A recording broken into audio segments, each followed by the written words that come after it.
Hello beautiful souls, good morning. সকাল সকাল এই যে শ্যাম্পু করে স্নান করে নিয়ে পুজোর জোগাড় সাজিয়ে ফেলেছি।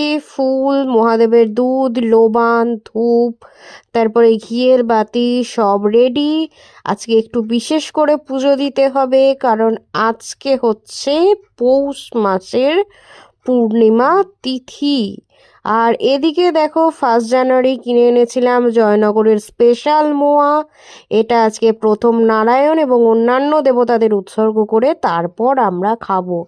এই দেখো, একটা প্যাকেটে 12টা মোয়া রাখা আছে। তোমাদের সাথে গল্প করার ফাঁকেই এই দেখো, বজরংবলির পুজো ম্যাজিক করে করে ফেলেছি।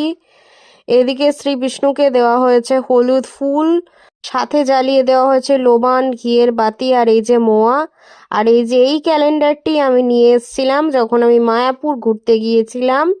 কি অপূর্ব মূর্তিটা! এটা হচ্ছে 2026-এর ক্যালেন্ডার, যেটা আজকে টাঙালাম। আর 1 জানুয়ারি মেমারি থেকে নিয়ে এসেছিলাম কাঁচা তেঁতুল। আজকে এই কাঁচা তেঁতুলের টক বানাবো। প্রথমে তেঁতুলগুলোকে এরকম টুকরো টুকরো করে কেটে নিয়ে পরিষ্কার জলে বার কয়েক কচলে কচলে ধুয়ে নেবো, কারণ প্রচুর গায়ে বালি লেগে আছে। তারপর কড়াইয়ে সর্ষের তেল দিয়ে সেখানে 5 ফোড়ন, শুকনো লঙ্কা, তেজপাতা ফোড়ন দিয়ে তেঁতুলগুলোকে দিয়ে দেবো। তারপরে নাড়িয়ে চাড়িয়ে বেশ কয়েক মিনিট ভেজে নিয়ে এর মধ্যে দিয়ে দেবো হচ্ছে হলুদ আর নুন।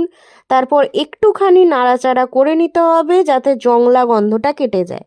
এরপর জল দিয়ে বেশ ভালো করে সিদ্ধ করে নিতে হবে, যাতে তেঁতুলের গায়ের খোসাটা নরম হয়ে আসে। তারপর দরাজ হাতে কিন্তু চিনি দিতে হবে, না হলে যা সাংঘাতিক টক, পুরো মুখে এক ফোঁটা দিলেই একদম ব্রহ্মতালুতে উঠে যাবে।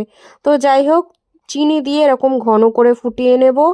আজকের দুপুরের মেনুতে আছে সাদা ভাত, শিম ভাতে, এদিকে আছে মাশরুম আলুর একটা গা মাখা তরকারি, এটা হচ্ছে মুসুর ডাল, জিরে আর কাঁচা লঙ্কা ফোড়ন দিয়ে, আর সেই তেঁতুলের টক। টাটা।